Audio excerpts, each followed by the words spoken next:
Very good morning to my all 9th class students. Today we will do chapter number 3, atoms and molecule. Ancient Indian and Greek philosophers have always wondered about the unknown and unseen form of matter. The idea of divisibility of matter was considered long back in India.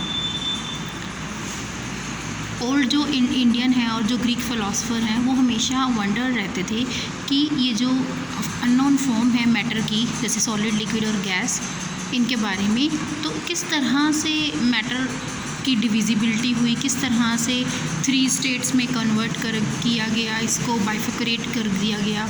और एक Indian philosopher थे महर्षि कनद, उन्होंने ये बताया कि अगर हम matter को, किसी पदार्थ को डिवाइड करेंगे तो हमें उसमें से और स्मॉलर पार्टिकल्स हमें मिलते रहेंगे। अल्टीमेटली एक स्थिति ऐसी आएगी, एक स्टेज ऐसी आएगी कि हमें उस पार्टिकल के, उस मैटर के जो स्मॉल पार्टिकल हैं वो करने इम्पॉसिबल हो जाएंगे। तो जो सबसे छोटा पार्टिकल है उन पार्टिकल्स को उन्होंने कहा था परमाणु। एक और इंडियन फ़िलासफ़र हुए पकुदा कटायामा, उन्होंने इस डॉक्ट्रिन को आगे पास ऑन किया और उन्होंने कहा कि जो पार्टिकल्स हैं नॉर्मली वो कंबाइन फॉर्म में मिलते हैं, जिससे हमें अलग अलग फॉर्म्स मिलती हैं मैटर की। उसके बाद इसी तरह से इसी युग में, इसी सेम एरा में जो ग्रीक फ़िलासफ़र थे डेमोक्रिटस एंड लिकोपिस, इन्होंने ये सजेस्ट किया कि अगर हम मैटर को डिवाइड करते हैं तो एक ऐसी स्टेज आएगी जिसके बाद ये डिवाइड होना बंद हो जाएंगे। डेमोक्रिटस ने इन इनडिविजिबल पार्टिकल्स को क्या कहा? एटम्स। मतलब एटम क्या है? मैटर की वो फॉर्म जिसको हम फर्दर डिवाइड नहीं कर सकते। All this was based on philosophical consideration and not much experimental work to validate these ideas could be done till the 18th century. और ये सब चीज़ें किस पर बेस्ड थी? सिर्फ एक फ़िलोसफिकल कंसिडरेशन थी, बस एक बात ही की जा रही थी, कोई एक्सपेरिमेंटल वर्क नहीं किया गया था। पर जब 18th सेंचुरी आई तब साइंटिस्ट ने क्या किया, एक बहुत बड़ा डिफरेंस बताया कि एलिमेंट्स और जो कंपाउंड्स हैं इन दोनों में जो डिफरेंस था उस डिफरेंस को पहचान लिया और naturally become interested in find out how and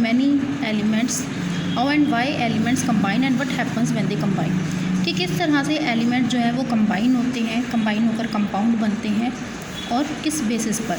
तो एंटोनी ली लैवोसियर ने केमिकल साइंस की इस्टेब्लिशमेंट की। उन्होंने बहुत ही इम्पॉर्टेंट लॉ दिए जिसे हम कहते हैं लॉ ऑफ केमिकल कम्बिनेशन। तो अब हम इस केमिकल कम्बिनेशन के लॉ को पढ़ेंगे। The following 2 laws of chemical combination were established after much experiment by Lavoisier and Joseph L Proust. तो सबसे पहला लॉ था कंजर्वेशन ऑफ मास का। तब इसमें क्या था? मान लीजिए हमारे पास 2 केमिकल हैं, हाँ ठीक है, एक केमिकल है हमारा कॉपर सल्फेट और दूसरा केमिकल है हमारा सोडियम कार्बोनेट। यहाँ पर हमने उसका वेट भी लिखा हुआ है कि 1.25 ग्राम लिया, यहाँ 1.43 लिया। इसी तरह से और भी ले सकते हैं। तो हमने फर्स्ट की बात कर रहे हैं। Prepare separately 5% solution of any one pair of the substance listed under X and Y. मतलब एक्स में से कोई एक ले लो, वाई में से कोई एक ले लो और उसको 10 ml वाटर में मिक्स कर दो। और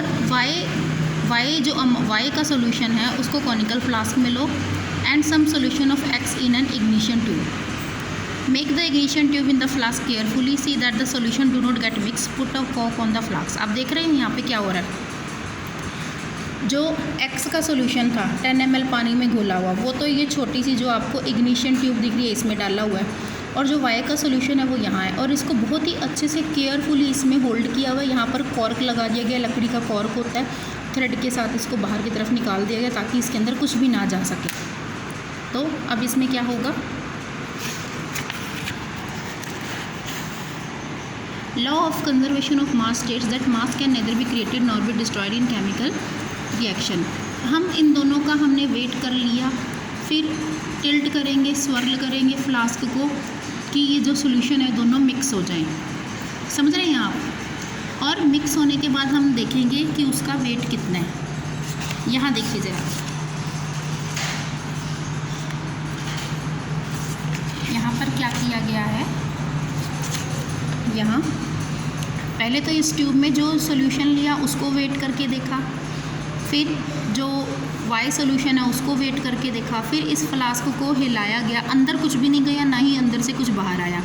हिलाया डुलाया गया तो जो वेट आएगा वो इन दोनों का टोटल होगा, जो दो आप सॉल्यूशन लोगे उन दोनों का। ओके बेटा, थैंक्स।